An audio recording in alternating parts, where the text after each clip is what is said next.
आज हम आपको एक नया चैप्टर पढ़ाएंगे जिसका नाम है बाजार दर्शन। ठीक है। बाजार दर्शन के लेखक हैं जैनेन्द्र कुमार। जैनेन्द्र कुमार के बारे में हम थोड़ा सा कवि लेखक परिचय बताते हुए आपको बता दें कि इनका जन्म कब हुआ था, कहाँ हुआ था। तो आप अपनी पुस्तक पे देख लीजिए। पुस्तक का नाम है आरोह। हम लोग गद्यांश पढ़ रहे हैं। जितना भी आप अभी तक हमने आपको पूरा पद्य पढ़ाया था, एक एक चैप्टर, अब हम आपको गद्यांश पढ़ा रहे हैं। हम चाहते हैं कि जितना जल्दी हो सके आपको पूरा गद्यांश समाप्त कर दूं और अभिव्यक्ति और माध्यम से जुड़े हुए जो आपके 2026 में आने वाले क्वेश्चन हैं, कुछ उनके शॉर्ट नोट्स और उस पार्ट से जुड़ा हुआ चैप्टर जो कि मोस्ट इम्पॉर्टेंट है, उसको भी एक दो वीडियो में मैं पूरा पढ़ा दूँ। बच्चों, जो भी आपको प्रॉब्लम लगे, जो चैप्टर समझ में ना आए, प्लीज़ कमेंट करके मुझे ज़रूर बताइए। मैं पूरी तरह से आपके लिए एक दूसरी तैयारी करके आ जाऊंगी जिसमें आपको कोई कठिनाई नहीं होगी। तो अब हम अपने चैप्टर को पढ़ेंगे जिसका नाम है बाजार दर्शन। लेखक का नाम है जैनेन्द्र। जैनेन्द्र जी का जन्म हुआ था सन 1905 में अलीगढ़, उत्तर प्रदेश में। इनकी प्रमुख रचनाएं हैं परख, अनाम स्वामी, सुनीता, त्यागपत्र, कल्याणी, जयवर्धन और मुक्तिबोध। ये इनके उपन्यास हैं। वातायन, एक रात, दो चिड़िया, फांसी, नीलम देश की राजकन्या और पाजेब, ये इनके कहानी संग्रह हैं। प्रस्तुत प्रश्न, जड़ की बात, पूर्वोदय, साहित्य की, श्रेय और प्रेय, सोच विचार, समय और हम, ये विचार प्रधान निबंध संग्रह है। बच्चों, इन्हें मुख्य पुरस्कार मिले थे साहित्य अकादमी पुरस्कार, भारत भारती सम्मान और भारत सरकार के द्वारा इन्हें पद्म भूषण से सम्मानित किया गया था। इनका निधन सन 1990 में हुआ था। बच्चों, आप मुंशी प्रेमचंद जी के बारे में तो सुने ही होंगे, पढ़ा भी होगा आपने, है ना। तो 9th क्लास में भी पढ़ा होगा मुंशी प्रेमचंद जी के बारे में, दो बैलों की कथा, जो कि बड़ी ही अच्छी रचना थी। तो वैसे ही कथाकार के रूप में प्रतिष्ठित हैं जैनेन्द्र कुमार, जिनका योगदान बहुत ही व्यापक है, बहुत ही वैविध्यपूर्ण है और इन्होंने अपने उपन्यासों और कहानियों के माध्यम से हिंदी की एक सशक्त और मनोवैज्ञानिक कथा धारा का प्रवर्तन किया। साथ ही साथ ये गंभीर चिंतक के रूप में भी प्रसिद्ध हैं। उन्होंने बहुत ही सरल और औपचारिक सी दिखने वाली शैली में समाज, राजनीति, अर्थनीति और दर्शन से संबंधित रहने वाली गहन प्रश्नों को सुलझाने की कोशिश की है और ये गांधीवादी चिंतन दृष्टि से संबंध रखते हैं। बच्चों, हम सीधे आपके पाठ के सारांश की तरफ बढ़ते हैं। किताब का पाठ आपने अपनी कक्षाओं में पढ़ा होगा और नहीं पढ़ा होगा तो एक बार अपने घर पर ही पूरा चैप्टर रीडिंग कर लीजिए। उसके बाद मेरा ये पढ़ाया गया पूरा सारांश पढ़ लीजिए, आपको पूरी बातें समझ में आ जाएंगी। इसके अलावा भी मैं आपको छोटे छोटे प्रश्न की तरह के 2-3 ऐसे प्रश्न बनाकर दूंगी जिसमें से आपको पाठ का मुख्य संदेश क्या है, पाठ के तथ्य क्या हैं और पाठ से किसकी मुख्य पाठ में भूमिका है वो आपको समझा दूंगी। तो चलते हैं हम लोग अपने चैप्टर की तरफ जिसका नाम है बाजार दर्शन।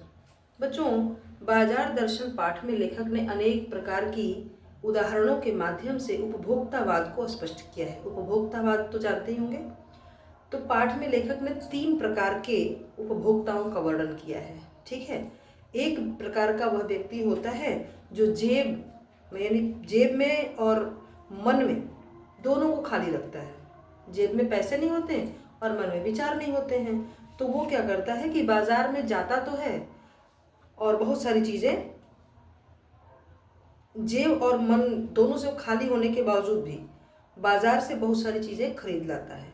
जैसा कि उनके अभी कहानी में एक एग्जाम्पल दिया है कि एक मित्र हैं जो अपनी पत्नी के साथ बाजार से मामूली सी चीज़ें खरीदने के लिए जाते हैं लेकिन ढेर सारा सामान लेकर वापस आते हैं। एक प्रकार के व्यक्ति वो होते हैं जो जेब भरी होती है लेकिन मन खाली होता है और वो बाजार जब जाते हैं तो वहाँ से बहुत सारी चीज़ें खरीद कर लाते हैं। जैसा कि आपके पाठ में एक एग्जाम्पल दिया हुआ है कि जो लेखक हैं उनके मित्र जब अपनी पत्नी के साथ बाजार में जाते हैं तो मामूली सी चीज़ खरीदने जाते हैं लेकिन बहुत ढेर सारा सामान लेकर वापस लौट आते हैं। इसके लिए अपनी पत्नी को भी जिम्मेदार ठहराते हैं कि तुम बाजार में गई और इतना सारा सामान खरीद लिया। तो मित्र ने लेखक को ये भी बताया कि उस वक्त उनके पास जितने पैसे थे सारे पैसे बाजार में खर्च हो गए।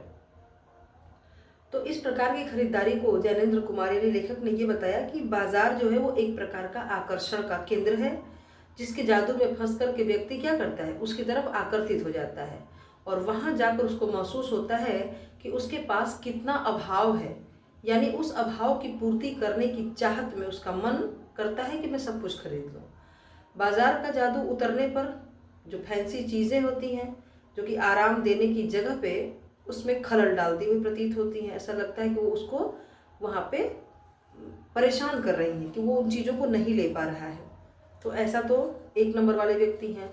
अब दूसरे नंबर के जो व्यक्ति हैं उनका व्यक्तित्व तो कैसा है कि जब वो बाजार जाते हैं तो बाजार से खाली हाथ लौट जाते हैं। उनके मन में ये बात ही नहीं आती, ये विचार नहीं आता कि मैं क्या खरीदूं, ये तय ही नहीं कर पाते हैं। तो लेखक का जो दूसरा मित्र है वो काफ़ी देर तक बाजार में रहने के बावजूद भी खाली लौट आता है और कहता है कि मैं यह निर्णय नहीं कर पाया कि मैं क्या खरीदूं और मैं क्या छोड़ दूं। तो खाली मन को बाजार की सभी चीज़ें निमंत्रण देती हैं। तो बाजार के जादू से बचने का एकमात्र उपाय क्या है कि जब मन खाली हो तो बाजार मत जाओ। खालीपन का अर्थ क्या होता है?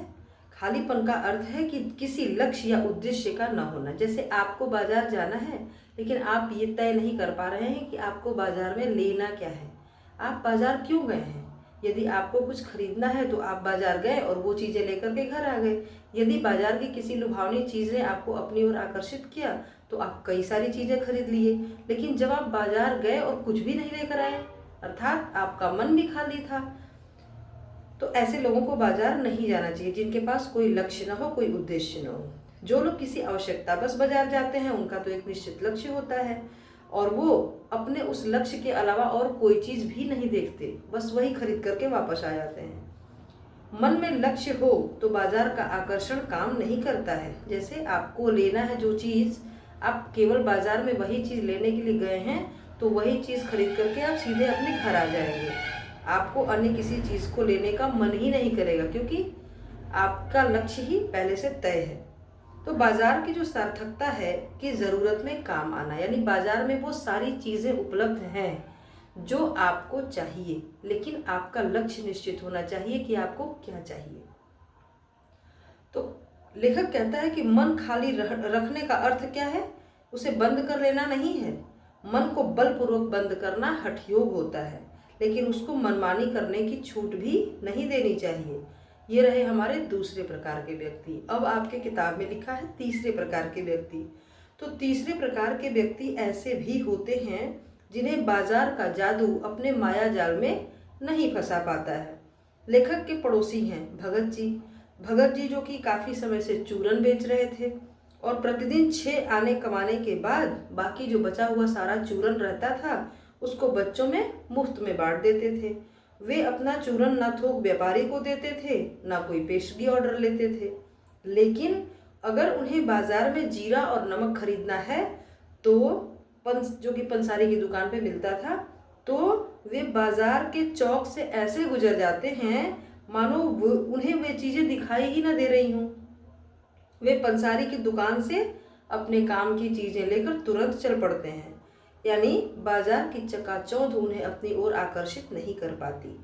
तो बच्चों, जो लोग बाजार के बाजारूपन को बढ़ाते हैं वे क्या करते हैं, आपसी सद्भाव को भी नष्ट कर देते हैं और तब उनमें केवल ग्राहक और विक्रेता का संबंध रह जाता है। वे एक दूसरे को ठगने की फिराक में पड़े रहते हैं। अतः हम ये कह सकते हैं कि अपनी आवश्यकता को पहचानने वाला व्यक्ति ही बाजार को सार्थकता दे पाता है। यानी आप खुद को पहचान रहे हैं, अपने लक्ष्य को निश्चित कर रहे हैं, अपनी आवश्यकता को जानते हैं, तो ही आपको लगता है कि हमने बाजार की सार्थकता को पहचान लिया है। तो इस प्रकार बच्चों हमारा ये दूसरा गद्यांश समाप्त होता है। अब हम आपको इससे जुड़ा हुआ प्रश्न 2-4 प्रश्न मैं चाहूँगी कि आपसे पूछ लूँ ताकि आप उसके उत्तर को भी सोचने और समझने की कोशिश करिएगा, फिर लिख करके बताइएगा। और इसके कुछ ऐसे पैराग्राफ हैं मोस्ट इम्पॉर्टेंट जो कि आपके किताब में हैं और काफ़ी कई बार पूछे गए हैं बोर्ड एग्जाम्स में, जैसे कि परचेजिंग पावर। तो हमारा प्रश्न ये है बच्चों कि जो बाजार दर्शन पाठ है इसमें परचेजिंग पावर से क्या अभिप्राय है, ये आप हमें प्रयास करिएगा कि कमेंट में ही लिख करके बताइएगा।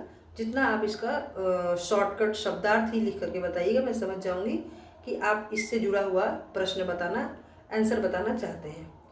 और दूसरा मेरा क्वेश्चन है कि लेखक ने बाजार की शक्ति को विनाशक क्यों कहा है।